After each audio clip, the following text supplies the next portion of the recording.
अस्सलामु अलैकुम वरहमतुल्लाहि वबरकातुहू। उम्मीद करता हूँ तमाम आप खैर आफियत से होंगे। आज की ये वीडियो मेरी प्राइवेट हुज्जाज कराम के लिए है, जो लोग प्राइवेट जिन्होंने अप्लाई किया था और उनका इशू आ गया और जो मसाइल उनके चल रहे थे, उस हवाले से ये वीडियो बना रहा हूँ। क्योंकि मैंने 2 दिन थोड़ा सा स्किप किया, थोड़े मसरूफियात की वजह से मैं वीडियो नहीं बना सका। तो आज आप लोगों के सामने प्राइवेट हुज्जाज कराम के लिए मैं एक पैगाम लाया हूँ। हाल ही में मैंने पिछली वीडियो में बताया था आप लोगों को कि डीजी साहब ने जो है वो ख़त लिखा सऊदी गवर्नमेंट को हज के हवाले से, जो हमारे आज़मीन हज हैं उनको अलाउ किया जाए, उनका जो मसाइल हैं उनको हल किया जाए, उनको वहाँ पे अपने पास बुलाया जाए, उनको हज करने दिया जाए, इस चीज़ की इजाज़त दी जाए। वो बहुत ही प्यारे अंदाज में उन्होंने ख़त लिखा था, लेकिन बदकिस्मती से अभी तक सऊदी गवर्नमेंट ने इसके ऊपर कोई भी रिस्पांस नहीं दिया। ख़त उनको मौसूल हो चुका, लेकिन अभी तक उन्होंने इस चीज़ के ऊपर कोई एक्शन नहीं लिया, कोई रिस्पांस नहीं लिया। बिल्कुल उन्होंने खामोशी इख्तियार की हुई है, इस चीज़ के ऊपर कोई रिस्पांस नहीं दिया।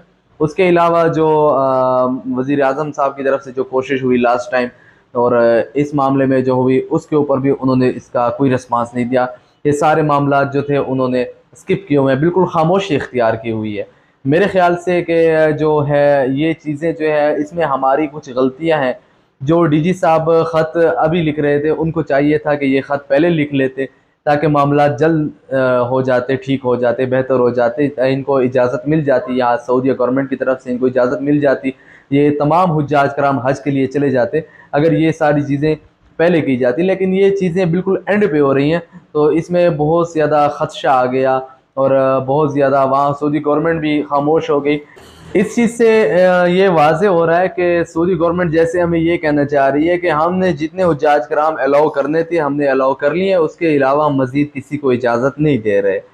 तो ये मामलात हैं जिसकी वजह से प्राइवेट हुज्जाज कराम का जो मसला है वो अटका हुआ है। मैं ये अपनी तरफ से नहीं कह रहा कि आप जो है हज पर नहीं जा रहे।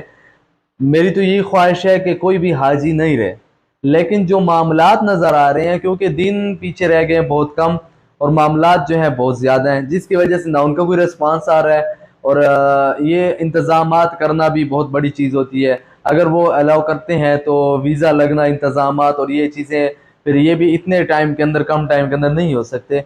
मेरे ख्याल से जो मामलात थे वो पीछे रह गए हैं। अब देखें क्या होता है क्या नहीं होता। मैं ये नहीं कर रहा कि आप लोग नहीं जा रहे, अल्लाह पाक आप सबको ले जाए, हमें भी ले जाए, बार बार ले जाए।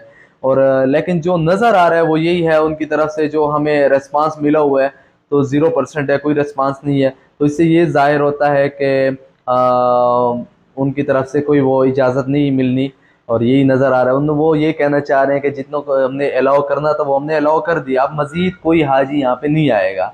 अब देखते हैं क्या होता है। ख़त तो उनके पास पहुँचा हुआ है, बाकी होगा वही जो मंजूर खुदा होगा। मैंने पहले भी कहा, अगर वीज़ा लगना होगा, अगर मेरे अल्लाह ने चाहा, जब वहाँ से बुलावा आएगा आप लोग ऐसे जाएंगे आपको खुद भी पता नहीं चलेगा कि हम लोग कैसे आए, कैसे पहुँचे, आपको खुद भी पता नहीं चलेगा। जब बुलावा नहीं होगा, लाख कोशिशें भी कर लें तो हमारा बुलावा नहीं आ सकता। और मैं आपको एक बात बताता चलूँ कि ये जो सारे मामलात हुए हैं, तो हर बंदा अपने गिरबान में झाँके और ये देखे अल्लाह मियाँ हमसे बहुत ज़्यादा नाराज़ हैं, बहुत ज़्यादा नाराज़ कि वो अपने घर में हमें नहीं बुलाना चाह रहे। अल्लाह मियाँ हमसे बहुत नाराज़ हैं, उसको मनाए, माफ़िया मांगे, रो रो कर, गिड़गिड़ा कर अल्लाह रब्बुल इज़्ज़त से माफ़िया मांगे, तौबा इस्तग़फ़ार करे, ज़्यादा से ज़्यादा दुरूद पाक पढ़े, उसको राज़ी कर लें। जब खुदा राज़ी होगा तो सारे मामलात हल हो जाएंगे, ऐसे हल होंगे कि आपको पता भी नहीं चलेगा। ये सारे मामलात हैं, बस अल्लाह मियाँ आफ़ियत वाला मामला फ़रमाए, हम सब के गुनाहों को माफ़ फ़रमाए, फ़लस्तीन के मुसलमानों की मदद फ़रमाए। जो बज़ाहिर नज़र आ रहा है वही चीज़ मैंने आप लोग के साथ शेयर की है। बाकी अभी कुछ फ़िलासफ़र लोग आएंगे, कमेंट्स के अंदर अपना ज्ञान देंगे, अपनी जो है वो बातें जानेंगे। अल्लाह उनको हिदायत दे, और बाकी जो है अल्लाह हम सब को अपने घर की बार बार ज़ियारत नसीब फ़रमाए। दुआएं मांगते रहें, दुरूद पाक की कसरत करें। मिलते हैं अगली वीडियो में, तब तक के लिए अल्लाह हाफ़िज़।